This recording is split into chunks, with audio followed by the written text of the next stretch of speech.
अक्सर कहता हूं, सरकार शीर्ष से नहीं चलती है।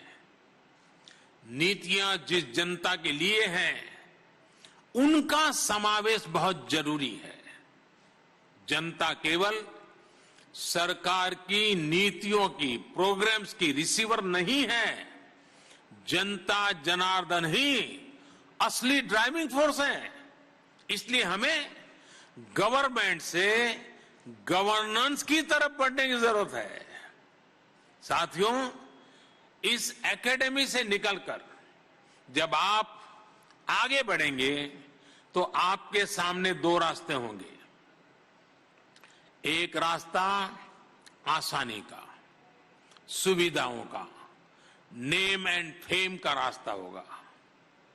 एक रास्ता होगा जहां चुनौतियां होगी, कठिनाइयां होगी, संघर्ष होगा, समस्याएं होगी।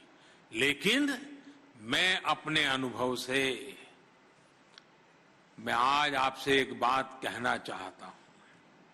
आपको असली कठिनाई तभी होगी जब आप आसान रास्ते पकड़ेंगे। आपने देखा होगा, जो सड़क सीधी होती है, कोई मोड़ नहीं होते हैं, वहां सबसे ज्यादा अकस्मात होते हैं।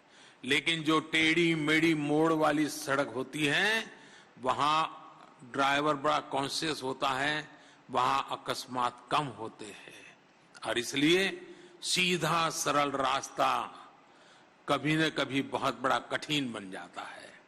राष्ट्र निर्माण के, आत्मनिर्भर भारत के जिस बड़े लक्ष्य की ओर आप कदम बढ़ा रहे हैं, उसमें आसान रास्ते मिले ये जरूरी नहीं है। अरे, मन में उसकी कामना भी नहीं करनी चाहिए।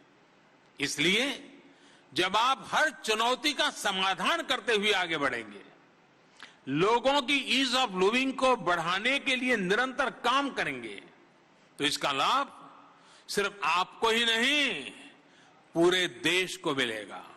और आप ही के नजरों के सामने आजादी के 75 साल से आजादी के 100 साल की यात्रा फलते फूलते हिंदुस्तान को देखने का कालखंड होगा।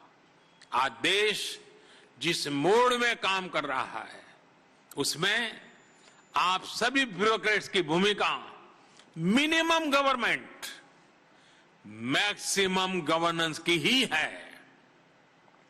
आपको यह सुनिश्चित करना है कि नागरिकों के जीवन में आपका दखल कैसे कम हो, सामान्य मानवीय का सशक्तिकरण कैसे हो।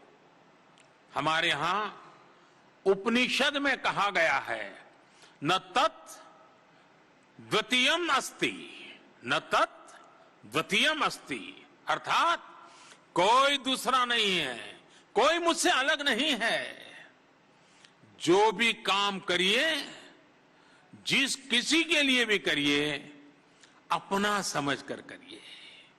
और मैं अपने अनुभव से ही कहूंगा कि जब आप अपने विभाग को, सामान्य जनों को अपना परिवार समझकर काम करेंगे, तो आपको कभी थकान नहीं होगी।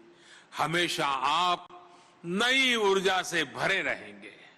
साथियों, फील्ड पोस्टिंग के दौरान हम ये भी देखते हैं कि अफसरों की पहचान इस बात से बनती है कि वो एक्स्ट्रा क्या कर रहा है, जो चलता रहता है उसमें अलग क्या कर रहा है। आप भी फील्ड में फाइलों से बाहर निकल करके, रूटीन से अलग हटकर अपने क्षेत्र के विकास के लिए, लोगों के लिए जो भी करेंगे, उसका प्रभाव अलग होगा, उसका परिणाम अलग होगा। अगर उदाहरण के तौर पर देखें, आप जिन जिलों में ब्लॉक्स में काम करेंगे, वहां कई ऐसी चीजें होगी, कई ऐसे प्रोडक्ट्स होंगे जिनमें एक ग्लोबल पोटेंशियल होगा। लेकिन उन प्रोडक्ट्स को, उन आर्ट्स को, उनके आर्टिस्ट को ग्लोबल होने के लिए लोकल सपोर्ट की जरूरत है।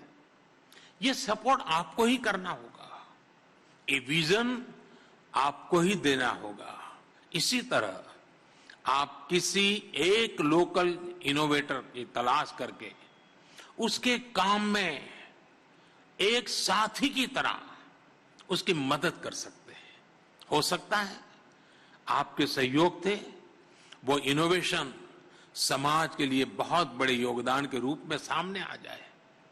वैसे मैं जानता हूं कि आप सोच रहे होंगे कि सब कर तो लेंगे, लेकिन बीच में ट्रांसफर हो गया तो क्या होगा।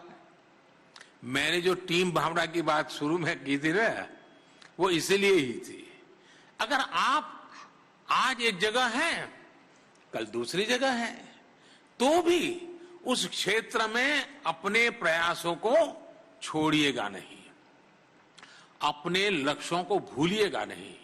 आपके बाद जो लोग आने वाले हैं उनको विश्वास में लीजिए, उनका विश्वास बढ़ाइए, उनका हौसला बढ़ाइए, उनको भी जहां है वहां से मदद करते रहिए। आपके सपनों को आपके बाद वाली पीढ़ी भी पूरा करेगी। जो नए अधिकारी आएंगे आप उनको भी अपने लक्ष्यों का साझीदार बना सकते हैं। साथियों, आप जहां भी जाएं, आपको एक और बात ध्यान रखनी है। आप जिस कार्यालय में होंगे उसके बोर्ड में दर्ज आपके कार्यकाल से ही आपकी पहचान नहीं होनी चाहिए। आपकी पहचान आपके काम से होनी चाहिए।